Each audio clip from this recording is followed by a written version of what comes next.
Every night at exactly 2:13 a.m. the family inside House 47 sits at their dinner table. The strange part, they were all found dead 3 years ago.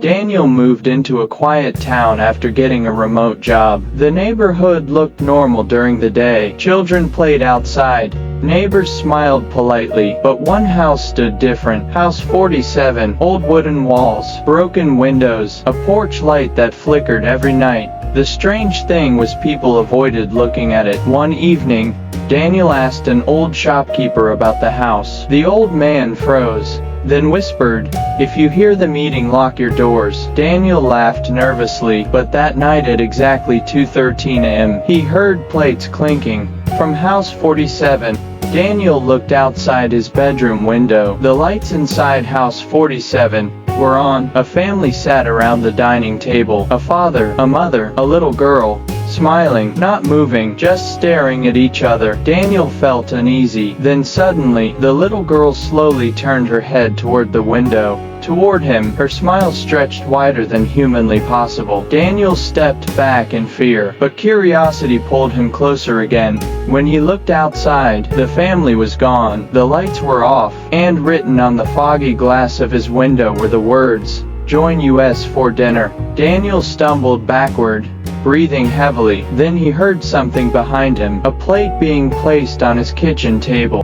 Terrified, Daniel grabbed a baseball bat and searched the apartment. Nothing, no one was there. But on the kitchen table, a VHS tape appeared, written on it in red ink, "Watch US." Daniel hesitated, then inserted the tape into his old TV player. Static filled the screen. Then a video appeared, a family eating dinner inside House 47. The date on the recording was from 3 years ago. The father suddenly looked directly into the camera, then spoke, "He's watching us now." Daniel's blood turned cold. The mother slowly pointed behind the cameraman. The camera turned, and standing there was Daniel, wearing different clothes, smiling. The tape ended instantly. Then the TV turned back on by itself, now showing a live view of Daniel's apartment from inside his bedroom, meaning someone was inside with him. Daniel ran outside in panic. Rain poured heavily, but something pulled him toward House 47. The front door slowly creaked open by itself.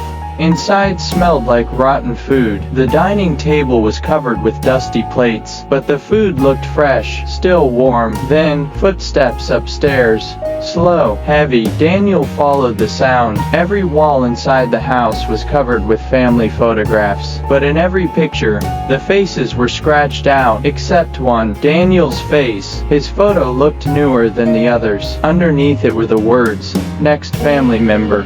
Suddenly, a loud bang echoed from the basement. Daniel slowly opened the basement door. Darkness, wet sounds, breathing. Then he saw them. The family, standing together in the dark, smiling, not blinking. The little girl whispered, "You came late for dinner." Daniel tried to run, but the basement door slammed shut. The father stepped forward unnaturally fast, his neck twisted with cracking sounds. The mother carried a serving tray filled with human teeth. The little girl giggled, then pointed upward. Daniel looked up. Hundreds of people stood silently on the basement ceiling, watching him, smiling, dead eyes. Suddenly Daniel remembered something. Fragments of memories, a car crash, blood, screaming, then silence. The father spoke softly, "You died 3 years ago too." Daniel froze. The family moved closer. "This is where forgotten souls eat forever." The lights went out. Screams echoed through the basement. Then silence. The next morning, neighbors saw lights inside House 47 again. A new family sat at the dinner table. A father, a mother, a little girl, and Daniel, smiling silently among them. At exactly 2:13 a.m., a new neighbor looked outside their window, and Daniel slowly turned his head toward them, smiling wider and wider. Screen cuts to black, then one final whisper, "There's always room for one more." Follow for more stories.